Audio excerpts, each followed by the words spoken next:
No More Deaths is an organization based in Tucson, Arizona, whose mission is to end death and suffering on the U.S.-Mexico border through civil initiative, the conviction that people of conscience must work openly and in community to uphold fundamental human rights.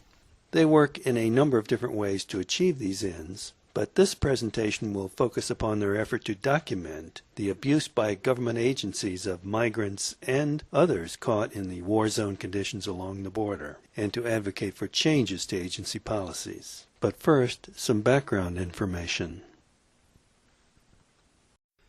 The city of Tucson sits about 60 miles north of the border between Arizona and Mexico, and it sits on the eastern edge of the Sonoran Desert, the ochre-colored area in this map. The 120,000 square mile Sonoran Desert covers large parts of Arizona and California in the northwest Mexican states of Sonora, Baja California, and Baja California Sur, and it is bisected by the border. That latter fact makes the desert itself an important character in our story.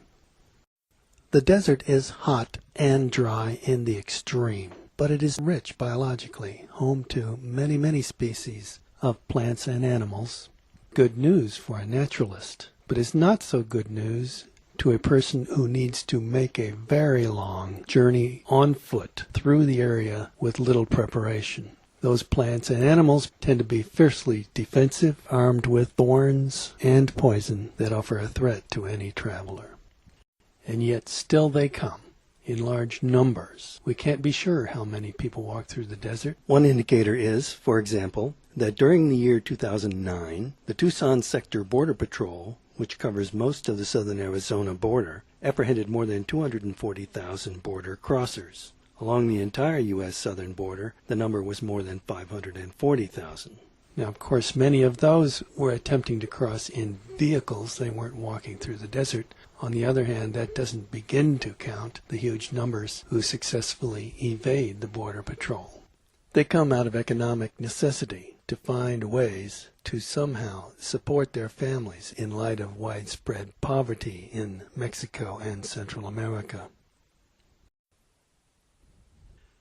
Since the 1980s, neoliberal economic policies imposed by the IMF and the World Bank in the United States forced the dismantling of many of the existing protections for Mexican agriculture and industry, crowned by the passage of the North American Free Trade Agreement in 1993. Corn, for example. After Mexico was forced under NAFTA to allow duty-free U.S. corn imports, those imports increased an astounding 18-fold during NAFTA's first 7 years. Thousands of Mexican farmers, stripped of subsidies and unable to compete with U.S. producers, have been driven from their land. Once able to feed their own families, they must now obtain cash to buy food despite limited income opportunities. When stopgap efforts to earn some money fail, these are the people who then set out to go north and cross the border into the United States, likely facing several days walking through hostile country and at the same time evading apprehension by the Border Patrol.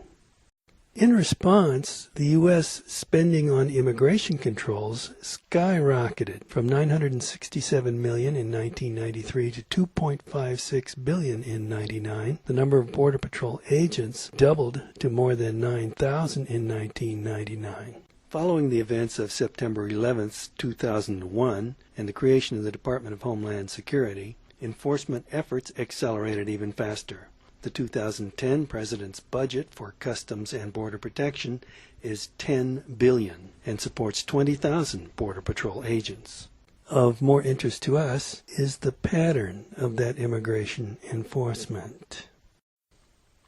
That pattern was most prominently set by Operation Gatekeeper, announced in 1994 by then U.S. Attorney General Janet Reno. It fortified the westernmost 5 miles of the border near San Diego with a formidable fence and an increased Border Patrol staffing. Since then, increasingly, the Border Patrol has fortified in populated areas and near major roads, making it increasingly difficult for border crossers to go through those populated areas and funneling them into the more desolate, more dangerous areas of the border. And that's why so many people from the south seeking economic opportunity end up walking through the Sonoran Desert, and too often dying there.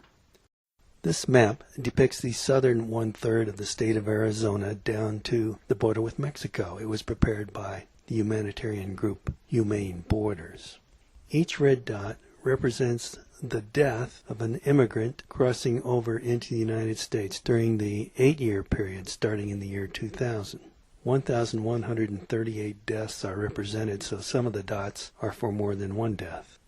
The data shown here is that reported by the Border Patrol, but we know that there are many other deaths that are not reported through the Border Patrol, and we suspect large numbers of additional deaths that go undiscovered by anyone. In October of 2003, frustrated that despite the efforts of some well-established and well-organized humanitarian groups, lives were still being lost regularly in the Sonoran Desert, religious leaders in Tucson began meeting to search for a solution.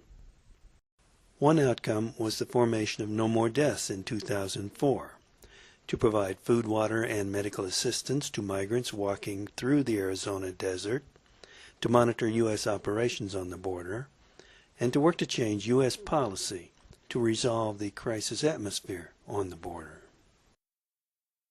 Large numbers of volunteers serve in these aid programs, and camps are established in the desert to provide assistance, outreach, and border monitoring.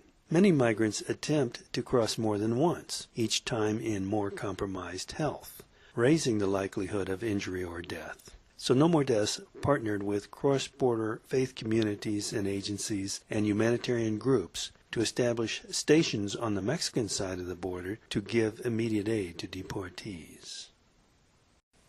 The first two were opened in Nogales and Agua Prieta in 2006, with a third in 2008 in Naco. No More Deaths continues to support and supply volunteers to these stations.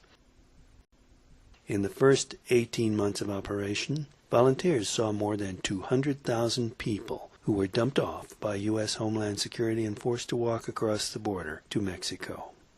Volunteers also began listening to the deportees' stories, and that was the beginning of abuse documentation. Here is Marieta Valle, who heard hundreds of these stories.